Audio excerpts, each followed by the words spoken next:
What's up guys, this is Kyle Fonger from Vapor Hut, driven by you, fueled by vapor, and today I'm going to be doing a review of Eleaf's first temperature control device, the TC 40 watt.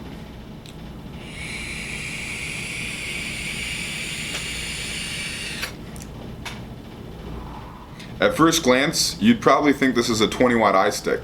Has the same size, same weight. It feels basically the same in the hand, although the firing button has been redesigned for this temperature control device. This is definitely the smallest temperature control device I've ever used.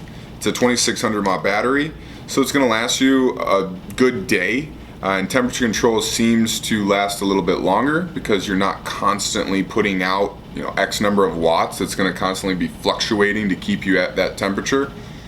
So let's go ahead and dive into the close-up, and I'll show you how to operate this 40 watt by Eleaf, and then we'll come back out and I'll give you my first impressions on this device.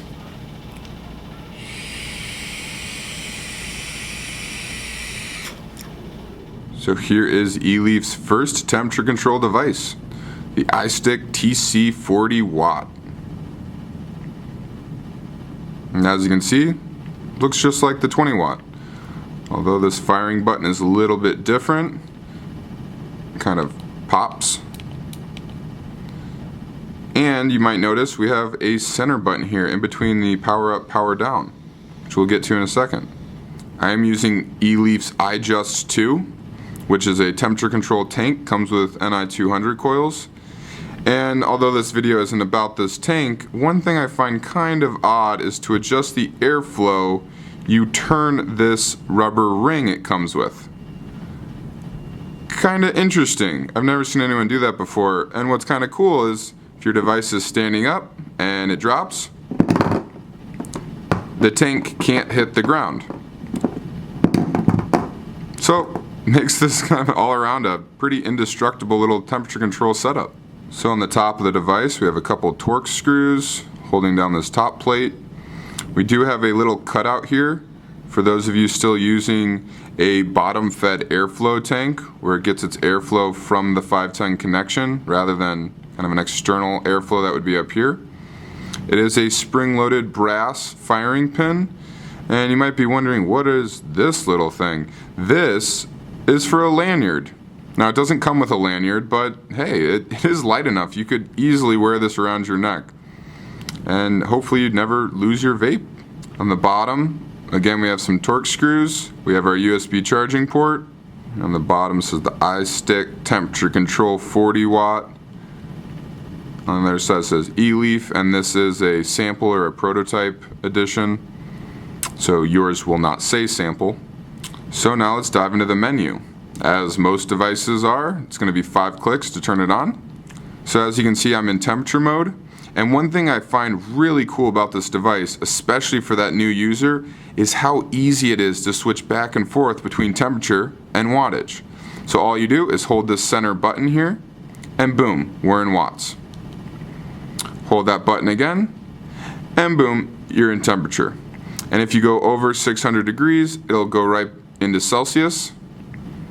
And if you're to go up to 315, it goes back into Fahrenheit. And it does have the ohm lock feature. So to lock your ohms, what you're going to do is press the firing button and the up arrow at the same time. There we go. So now we just see the ohm sign. And to go into stealth mode, you're going to press the firing button with the bottom arrow. Now when we fire this, the screen won't turn on.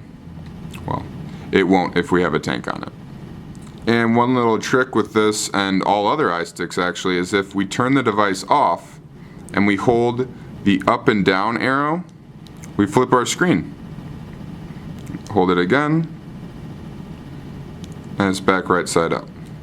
So that's my first look at the Eleaf iStick 40 watt with temperature control. So that's Eleaf's iStick temperature control 40 watts. Definitely a good device, and especially for that new user that's just looking to try out temperature control. This thing is pretty cheap. I believe it's going to be around 50 bucks here at Vapor Hut. The device is a lot easier to operate than, say, the EVIC VT or an Arctic Dolphin or even a Hana. It's super simple, very intuitive, and you don't have a lot of settings to kind of mess around with. You really just adjust your temperature to taste. So like the EVIC VT, the temperature reading on this device seems to be a little underpowered. So if you're running this at 550, it feels more like 420, 430. So that's the one con I have to say about this. But again, if you're a new user, it really doesn't matter. What are you comparing it to? So that's where you just adjust it to taste. But at the end of the day, I think this is a nice device. And for the price point, you can't beat it.